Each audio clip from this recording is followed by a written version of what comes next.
The broadcast is now starting. All attendees are in listen-only mode. Good morning, everyone, and welcome to this Autovista Group webinar on the impact of COVID-19 on used car markets in Europe and the UK. I'm Phil Curry, editor of the Autovista Group Daily Brief, and today's event will bring you a plethora of information on economic scenarios and regional insights from markets across Europe, including Belgium, Netherlands, Spain and Southern Europe, Germany and Poland, together with the United Kingdom as well.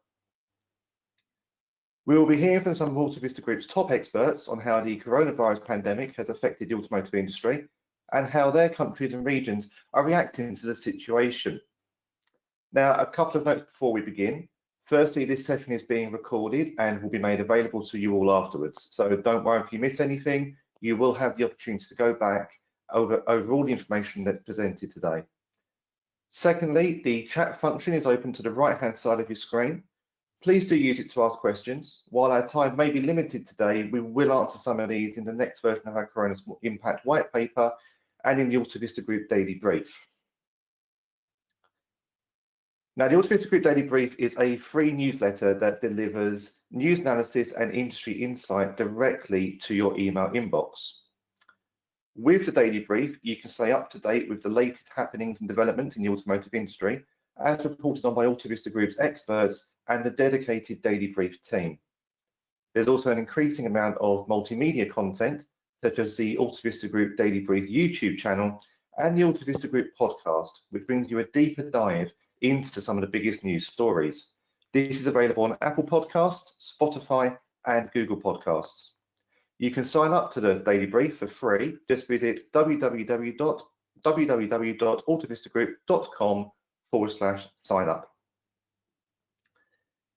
Now, the automotive industry was already facing a number of challenges before the start of this year, with a push for electrification as strict EU CO2 targets came into force, and declining diesel sales added to the high number of CO2 emissions. Autonomous technology development and a changing ownership landscape with a need for more mobility services was also adding to the stretching of resources in the automotive industry. However, none of us could have predicted how the start of 2020 would be.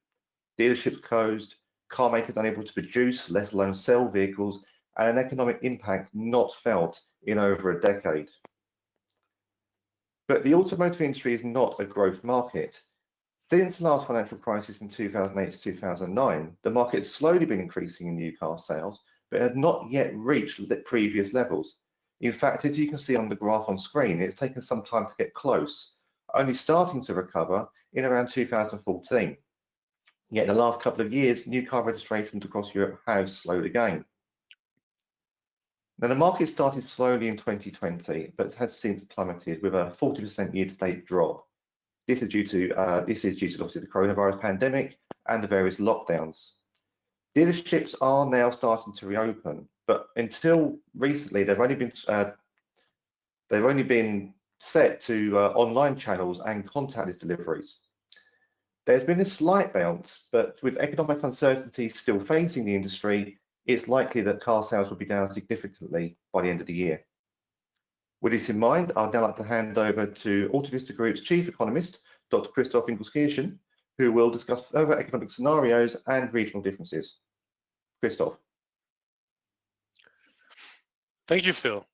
The big question that everyone is asking themselves these days is, are the negative economic forecasts finally bottoming out?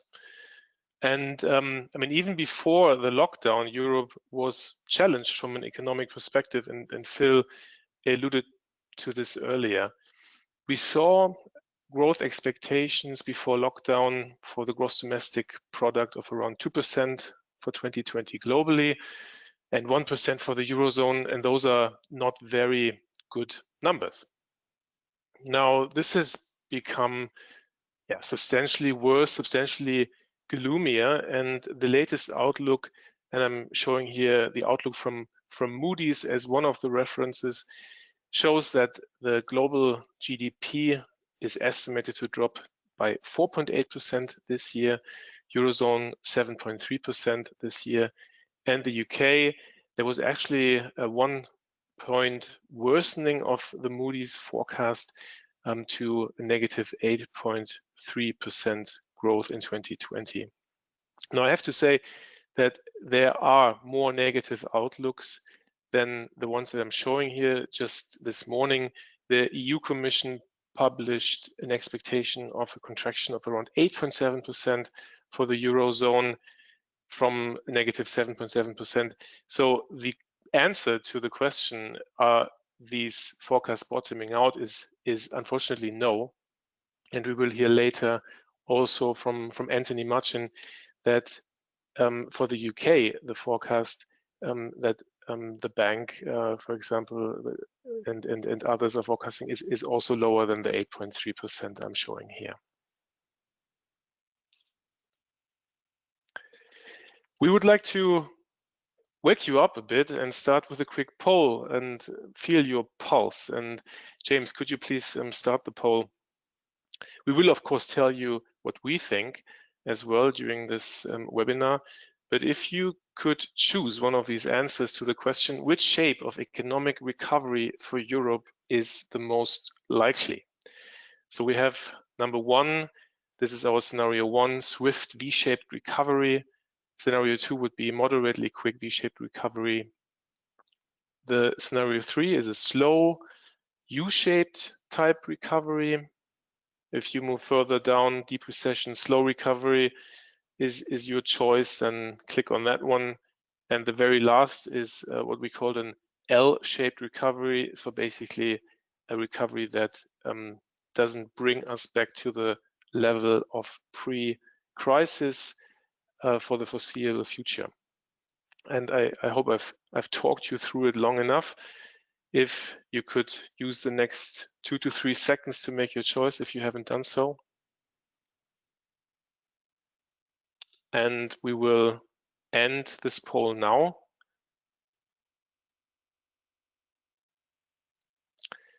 James, can we see the results or will you share it? Okay, perfect. All right, so yeah, this is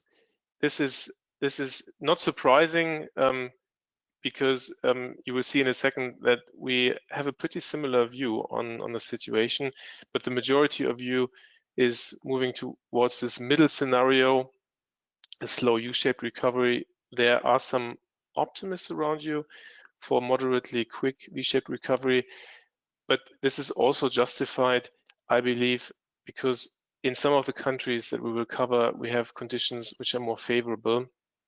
Very few believe in a storm in the water glass or a very swift recovery, and the very deep recession is also very few people that actually believe in that. So thank you for that. We will share the results as well.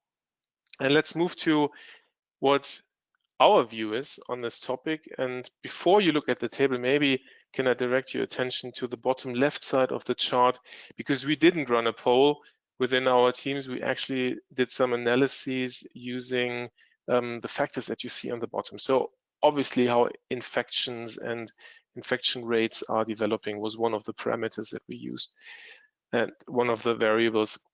Also GDP development, gross domestic product, and how private consumption is going to develop during this crisis. The next two, supply side and fiscal monetary policy, are two factors which are actually playing a more favorable role in this crisis. There is a lack of new cars and also used cars coming to market because of the lockdown in many markets that is helping, and fiscal and monetary policy in most countries and also in Europe have been quite impactful as well on the positive side. And there are country-specific factors, for example, exchange rates, or if you look at the UK, the fact that supply restrictions are a bit more emphasized, and Brexit playing a bigger role in that country. Now, you can please look to the right and you see that table with the numbers. On the columns, we have the scenarios, the one that you also did your poll on. So scenario 1 to scenario 5, and the majority of our teams and countries do actually also believe that scenario 3 is a likely one.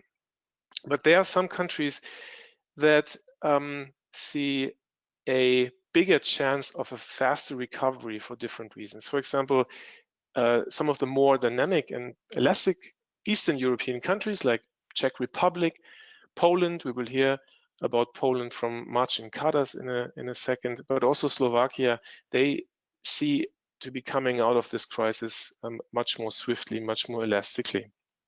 The Netherlands also assigns a very high probability to this scenario. We will hear from Nico van Halst later today also about this, as well as for Germany from Andreas Geilenbrügge, why we are a bit more positive in those markets. I think this is the point where I would like to ask you to take a mental note or written note that you should download the white paper if you're interested in more details by country, residual value forecast by country. And this is the third update that we are publishing today, coinciding with this webinar. And one of the biggest updates, and this is the point I wanted to make here, is France. We've actually moved France from scenario 3 to scenario 2. And the big reason for that more positive assessment now is that France has an incentive scheme put in place which affects positively demand for new cars, but also used cars, and is quite sizable, around 6 billion euro. And on top of that, households with a bit lower earning power, so lower income households are getting more financial support for their purchase. So that's actually, from a used car market perspective, a fantastic scheme. We can say this about other schemes in other markets, but for France, this was a very positive development. I didn't talk about two of the markets that were more negative, leaning towards scenario 4, and maybe we can do this on this slide where you can see the development of residual values by scenario clusters, and we've singled out the UK and Romania here as scenario 4 high probability countries. We'll hear later from Anthony about this peculiar movement. So staying a bit more stable this year still before the actual drop then hits the market. Romania is quite battered in terms of purchasing power, and they see a more severe drop and a longer recovery.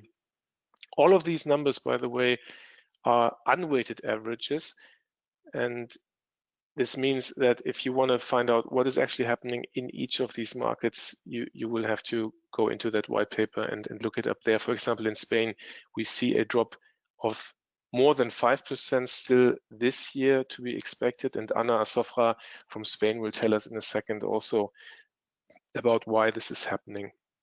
But the big message here is that residual values will not fully recover within 2 years, and the drop is not as severe as it was in 2008 and 9, where we talked about or where we saw drops of 15 and 18%. I think in Germany we saw 12% on average, and in Spain 15% on average, but some segments dropped by around 20% in 2008 and 9. So we are far from that type of pressure on used car markets. This is a screenshot, as you can tell from one of our COVID-19 trackers. You can get access to it. You can have a free trial for it, and Phil will talk you through it a bit later today as well. We are actually showing here live data on what's happening with market prices, price by age. If you follow the columns on the top, listing activity. So what are dealers actually doing with new adverts and also with existing adverts. You see information on stock development, days in stock development, and what type of activities dealers are taking during those ramp-up phases. But the content that I would like to present here, the message here is that we believe that markets like Finland and Sweden that didn't see a lockdown, and Sweden in particular was and still is very loose about the pandemic, is that the economic uncertainty, the economic pressure resulted in a very fast reduction of prices, owing to the economic uncertainty. And we don't see that yet happening in other markets that are currently in ramp-up phases. And I picked here blue for France and green for Italy. You can see basically that you don't see a lot of movement yet on average across all age groups. And the reason for that is that we have still some pent-up demand that dealers are benefiting from, and in particular the lack of supply of used cars, but also new cars that are helping to keep prices at a moderate and good and stable level. But this is what we believe will change over the coming months, and this is what we are talking about also in the country deep dives in a second. So I have two more slides. One, I wanted to put the 2008 and 2009 financial crisis a bit into context to what we're seeing currently, and it was quite different. So first of all, there was a severe credit crunch in 2008 and 9, a severe loss of purchasing power as well over a long period of time. These two factors do not play such a big role these days. Interest rates are at an all-time low. There's no reason to not make a purchase other than obviously some uncertainty what the economy will bring. There is no supply shortage in 2008 and 9, and that was a huge issue also for used car markets. There were new cars, short cycle registrations pouring in through all channels. That is definitely not happening this time, and therefore the effects we are expecting are lower than what we saw in 2008 and 2009. And there was powerful fiscal policy and government actions in 2008 and 9 as well, but not as powerful and immediate and big and sizable as we see during this crisis. Maybe, and I didn't put this point on, but one thing to keep in mind, in 2008 and 9, we had China actually pulling us out of the crisis. This was the engine of growth post-crisis. That's a bit more questionable this time. So who's actually driving us out of this crisis? And we don't know this yet. I want to end with this slide. There are some risks, there are some opportunities. First of all, we do expect second or even third waves of infections. There are countries like Israel, Portugal, Spain who are experiencing those effects currently. Number two is more like a W-shaped recovery. And the point that I want to make here is that some of the government and policy actions that are being taken, they may mask an underlying issue, and we might see more economic pressure, more profitability pressure towards the end of this year, and companies actually going bankrupt a bit later. We have the increasing supply side as supply side pressure as a potential risk, as always, because that would put residual values under pressure. In terms of opportunities, and I want to make a big point out of this, the dealers and those who are selling used cars have a great opportunity at the moment because they can clean out stock, and also in particularly stock of undesirable cars, to prepare better for what's coming afterwards. Second point, there is a lot of action and activity around e-commerce and new business models. So digitizing the sales and marketing value chain, but also finding new business models around car subscriptions, for example. And with, consumers more willing to make changes happen and to adapt, I think this is a great opportunity that will impact us positively and several players quite positively going forward. So barriers to entry are being lowered. And obviously, if we are capable to take capacity out of the market, last point here, that is an opportunity for more stable used car market performance. And with that, I hand back to Phil. Thanks, Christoph. Now we're going to look at some of our regional insights assessing the impact of coronavirus on the industry. Firstly, we'll look at Spain and Southern Europe, and I shall hand over to Anna and Zofra. Thank you, Phil, and good morning, everyone. Then let's start the specific market reviews, analyzing how the future of the used car market looks like in Southern European countries, using Spain as an example. This is probably not the most optimistic outlook of the day. As you know, the region has been badly affected by the pandemic. The lockdown period has been long, and especially in the case of Spain, very restrictive as well. Even the ramp-up period has been slow and very restrictive as well. Only as a related example, the dealers remain closed for more than 3 months. Well, at the end of March, shortly after the beginning of the crisis, we still think that we still believe that a V-shaped recovery was possible. And in fact, GDP growth expectations for Spain were still at 1.6%. Only 2 weeks later, the IMF reduced its forecast for Spain to -8%. Current estimation is -12.4%. Despite this latest forecast, we still believe that the most likely scenario is scenario 3, medium risk, slow U-shaped recovery, although we have increased the risk of falling into a more negative one. And why such a negative perspective in Spain?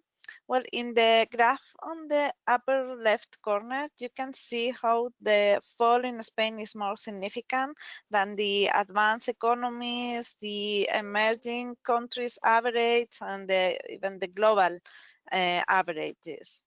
This pessimistic outlook is mainly due to the structure of our GDP based on small companies, temporary contracts, and a huge tourism dependence.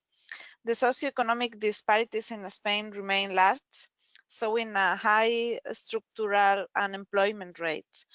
The graph below on the left shows how the unemployment expectation in Spain is double the European average. This expected high level of unemployment will affect the household incomes, and the demand will contract strongly.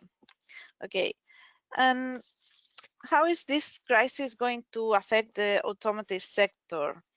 As can be seen in the chart to the right, industry associations predict a 45% drop in the new car market and close to 25% for the used car market.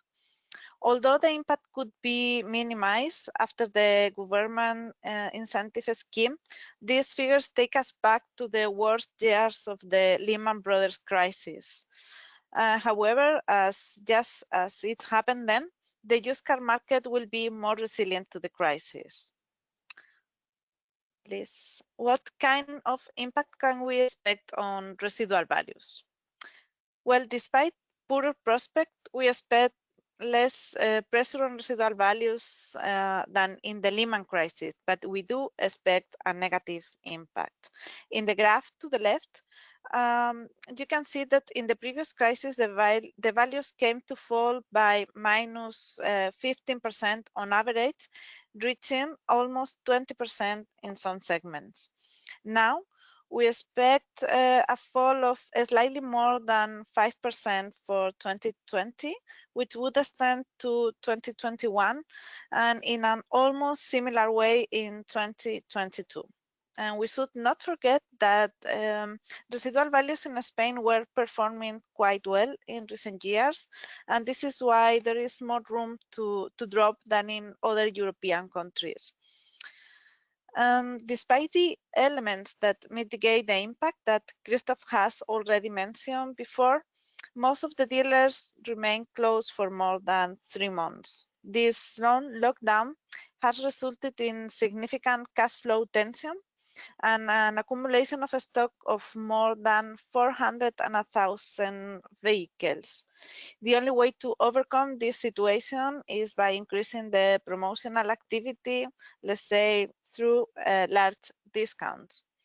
Additionally, the incentive plan that has been published recently will boost sales of new cars as well of very young used cars, but will put some pressure on used car transaction prices for a long period of time. Finally, at the moment, we don't expect the residual values to recover completely in the next 3 years. And it's even possible that they remain stable in a lower level, more aligned to the rest of the countries in Europe.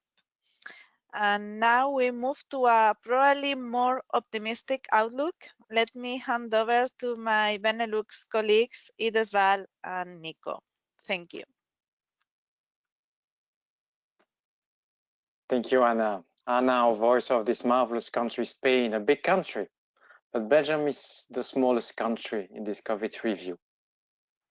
Small, but anyway very diversified and highly dependent on the economic situation of surrounded countries.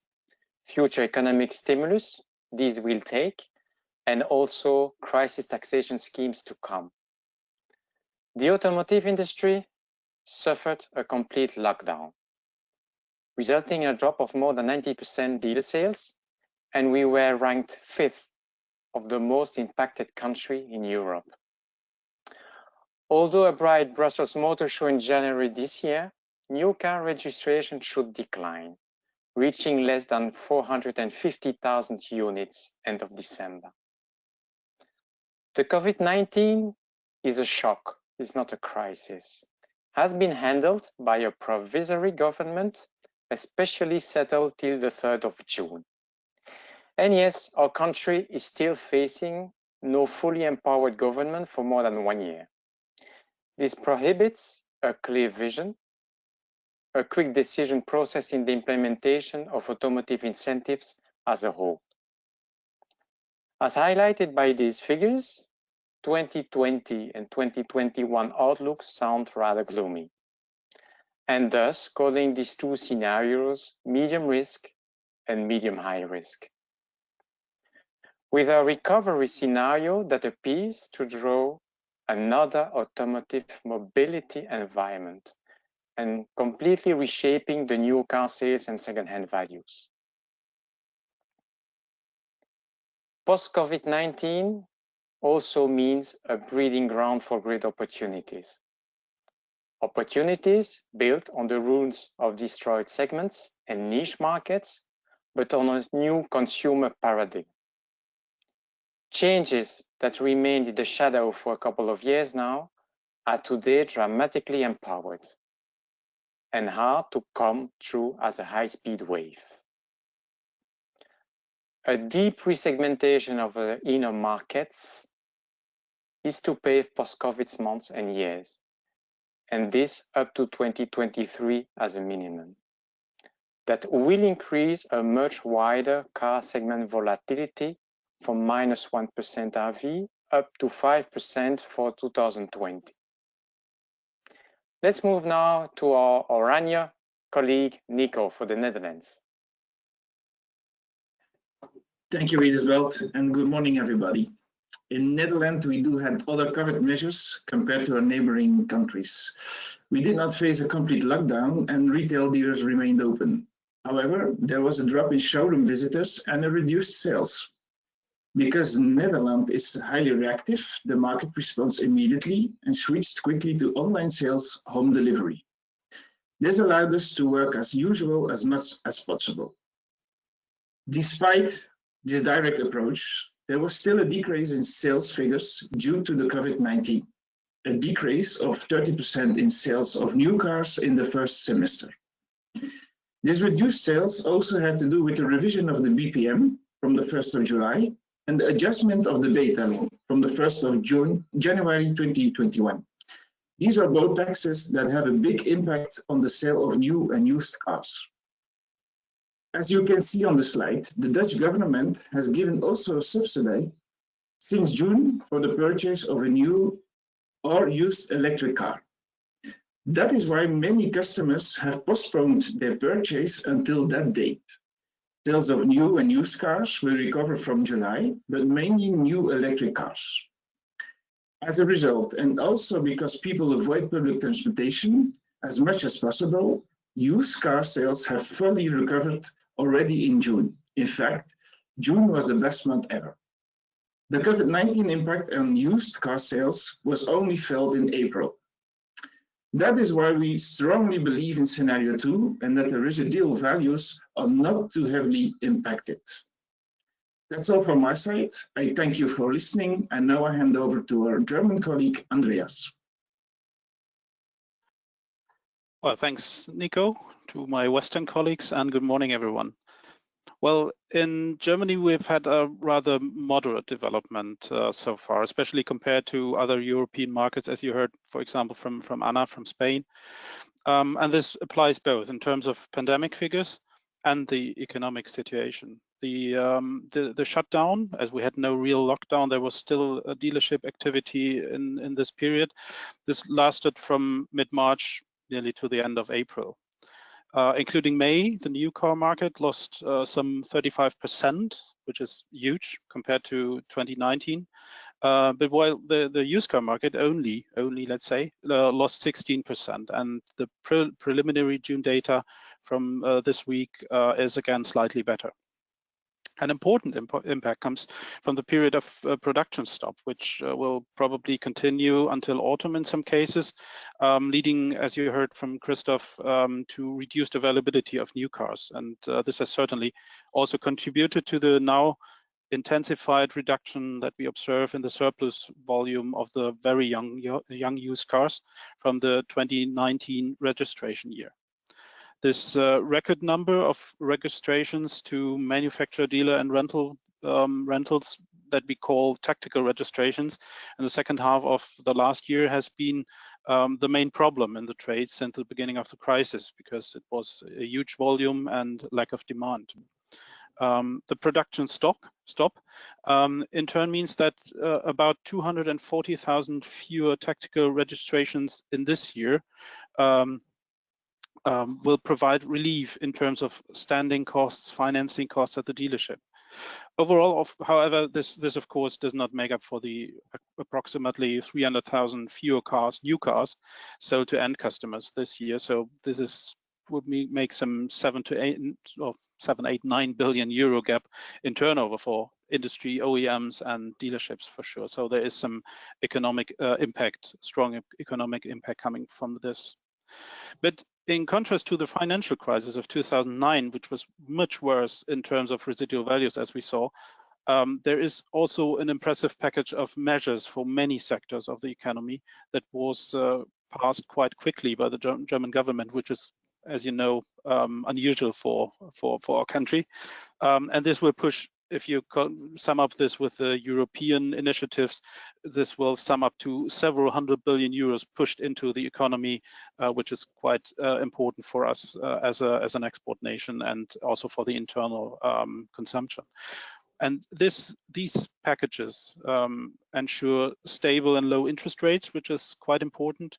That prevents stronger increasing unemployment through short-time work, etc. And this helps to maintain purchasing power, as you may imagine. So we therefore still see ourselves in a comparably moderate scenario, somehow in between V and U-shaped, with a probability of 15%. But what's concerning us is the still high level of stock days, while the volumes are back to pre-crisis levels, and the fact that the first recognizable discounts are already beginning to be seen in the particularly high volume segment of the very young used cars. Additionally, the measures that have recently been adopted, such as the temporary reduction in VAT and the doubling of the BEV plug-in hybrid premium, which was already increased in February this year, are aimed at providing incentives for new car buyers to stimulate them and their purchasing, but they are depressing the price level for used cars due to the falling transaction price, and there is no alternative incentive for the used car business like in France, as you heard. As a result of these two additional measures, we have slightly lowered our forecast. If you observed the white papers that we published before, so for 2020, our current forecast or outlook is -2.5% versus pre-crisis. 2021 is down to -2.1%, but we keep the 2021 at the same level as before, but still below the situation pre-crisis. So it's moderate. It's somehow optimistic compared to others, but it's still a crisis also in Germany. And with this, I want to hand over to Marcin Karas, our editorial team manager in Autovista Poland, our eastern neighbors. Thank you, Andreas. Good morning from Poland. In order to properly assess the influence of COVID effect on the vehicle market in Poland, we have to consider some key issues. First of all, I would like to underline very good economic indicators in Poland before the outbreak. We had stable GDP growth for many years. Unemployment was also very low. It creates good conditions for fast economic recovery after outbreak. Secondly, in 2019, Poland achieved very good new passenger car sales on the level of 550,000 units with the growth of 5% year over year. For the first time, Poland became sixth biggest market in Europe in the sale of new passenger vehicles. We had also significant used cars import from abroad, almost 1 million units, but it's stable level for many years. Dealerships were open during the pandemic, so it was no real lockdown in Poland. It gave them the time to adapt sales methods to the new situation and remote sales. From March, we didn't observe sudden changes in asking prices in internet and dealerships. It seems dealers have remained calm and still have good predictions. Nevertheless, some of the OEMs have been preparing discount programs to support demand for used vehicles. Currently, unlike Germany, we don't expect in Poland any government program to support demand for new or used vehicles, except limited incentives for new electric vehicles. However, good countries' economic conditions should help it. At the moment, OEMs report to us quite good demand for new and used vehicles, far beyond their first expectations.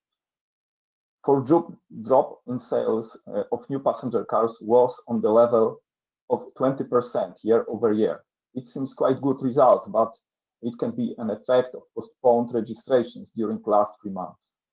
In this situation, a bigger problem may be new car supply than demand. We have to remember that the current offer is based on stock cars. Car plants are still in startup phase. We also expect growing demand for used vehicles. The lower prices encourage buyers in volatile situation. Besides, it's a normal recovery process after crisis which we observed in the past in Poland. We can also see a new trend to replace public transport by private vehicles. It can drive the sale of cheaper new and used cars. Based on these positive facts, we predict stable residual values for coming years in Poland. On one hand, we can observe rising list prices due to unstable exchange rate of local currency to euro and CO2 emissions limits in the European Union. On the other hand, the demand for new and especially used vehicles and lower supply of used vehicles due to lower sales will support residual values in time. So we predict limited impact of the outbreak on RVs only in a short time of 1, maximum 2 coming years. I think it's one of the most optimistic approaches to market recovery across Europe. Thank you for attention, and now I hand over the presentation to Anthony from UK. Good morning, everybody. Thank you, Marcin. What I'm going to talk about is firstly the impact of COVID-19 in the UK market, and then secondly have a quick look at what's happening with Brexit, which will again affect residual values of vehicles in the UK. If we look back in time to the 23rd of March, it's when our government started the lockdown. Now this didn't just affect automotive, it affected the whole market, and pretty much everything was put on pause.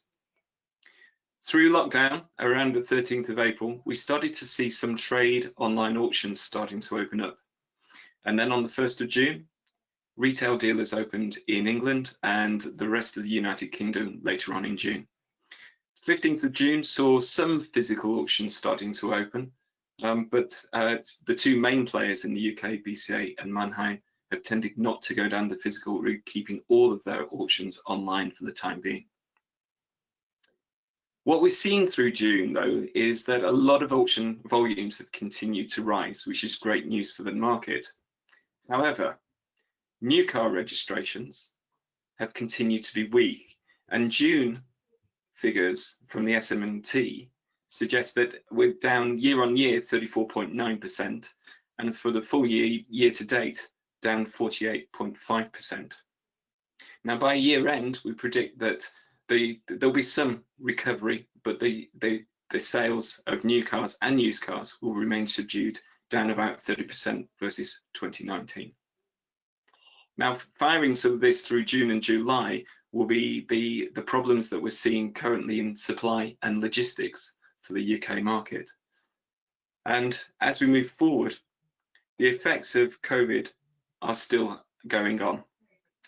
And we're likely to suffer one of the deepest recessions, likely to dip in some economic predictions by as much as 11.5%. The economy is likely to see further fluctuations as we head through October, as the job retention scheme comes to an end. It's known as furloughing in the UK, but we're likely to see even more redundancies and people coming out of work. And this is why we've looked at scenario 4 in the UK as the most likely scenario, which suggests a deep recession and quite a slow recovery. The next slide looks at perhaps how Brexit will impact. It's a secondary impact alongside the coronavirus effect. Because there's no current trade agreement between the UK and Europe, and progress in trying to find one is pretty slow, the likelihood of a no-deal Brexit is increasing. Now, but many businesses will not be able to withstand another shock.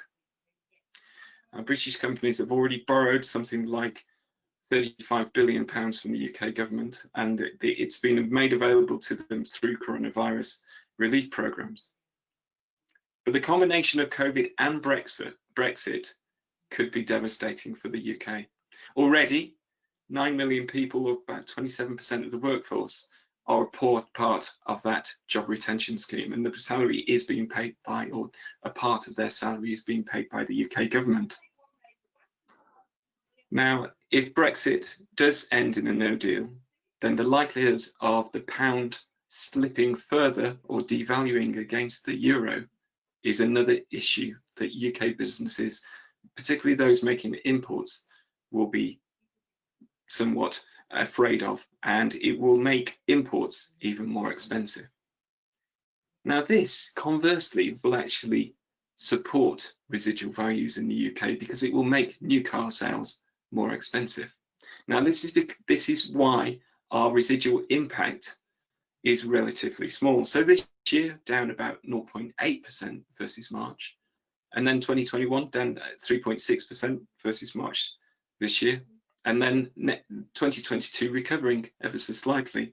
So we're back to a reasonable level. But because the exchange rate and Brexit will form a significant part of where we're going in the UK, we need to be mindful of how a no-deal Brexit will affect our forecast. And that's why we've not gone super hard on the forecast, but it will be interesting over the next few months as we see more unemployment in the UK, how that will affect the economy moving forward. We will continue to watch what's happening, and as we move through the year, make adjustments as necessary. Thank you. I'll now hand back to Phil Curry for the conclusions. Thanks, Anthony. And yes, so in conclusion, we can see that the European automotive market has been affected by the coronavirus and the resulting economic impact. Although hopefully lessons learned from the 2008-2009 situation will help mitigate some of the damage that could be done. At the start of the year, GDP was estimated to grow by around 2% globally. It is now expected to drop by 4.5% and as much as 8% in the Eurozone. So we maybe haven't seen a bottoming out of that yet. We're looking at a medium risk scenario with a slow U-shaped recovery, and in most markets, RVs will not fully recover within 2 years. We've also started to see governments introduce new incentive schemes in an effort to help their automotive markets, which they see as key to their economies. However, unlike the last financial crisis, many of these consist not of recycling schemes, but increased grants towards battery electric vehicles, or BEVs. Now, with low uptake of this technology so far, and many car makers are just launching their first mass-produced models, it is questionable whether these incentives will actually help the industry. However, governments are looking to lower pollution levels, and also many are looking to ban internal combustion engines in the coming years. So adding incentives to this technology could be seen as questionable. But as Christophe alluded to, it should be noted that in the first month of this incentive scheme in France, which also offers grants towards petrol and diesel models, albeit at a lower rate than those for BEVs, France saw an actual increase of 1.2% in new car registrations. It was the first of the big markets to post an increase, not just since the coronavirus lockdown, but actually this year. So something is definitely working there. There is currently no sign of a credit crunch like there was in the 2008 and 2009, and consumer purchasing power has not waned in the same way so far, although again we're still in the early stages of this, but so far things are looking hopeful there. However, as governments suggest avoiding public transport wherever possible, private car usage may increase, which could lead to a small boom in used car sales. Also, online platforms may see significant growth in 2020. As a result of the shutdown, dealer groups and manufacturers needed to find ways to continue selling vehicles, and therefore many either established new online platforms or went back and promoted their existing platforms more heavily. Consumers will be more aware of the possibilities of purchasing a car online as a result, and with the investment made in this area, those using them to sell vehicles will likely continue to promote them as an alternative, especially in this new era of social distancing. Currently, however, we are looking at a decrease in European registrations of around 30% compared to 2019. Finally, I just want to talk a bit about the Autovista Group Residual Value Intelligence, which again Christophe alluded to in his presentation. This gives you detailed information that can help you to steer your business through these challenging times. The tool allows users to review trends and gives real context to analysis by interrogating dashboards over the 5 big markets, 14 vehicle segments, 7 fuel types, and 38 brands. You can find out more and request a free 7-day trial. Please contact Tim, whose details are there on the screen. Also, as we're really tight on time, so if you do have any questions concerning anything you've seen in our webinar today, the contact details of our experts are also listed there, and they will be happy to help where they can. And last but by no means least, this information is also presented in our white paper, How Will COVID-19 Shape Used Car Markets? Again, Christophe alluded to that, currently in its 3rd iteration. You can find a link to this, as well as a sign-up form for the daily brief, by visiting autovistagroup.com and clicking on Coronavirus Gateway in the top right-hand corner. Thank you all very much for joining us, and please do stay safe.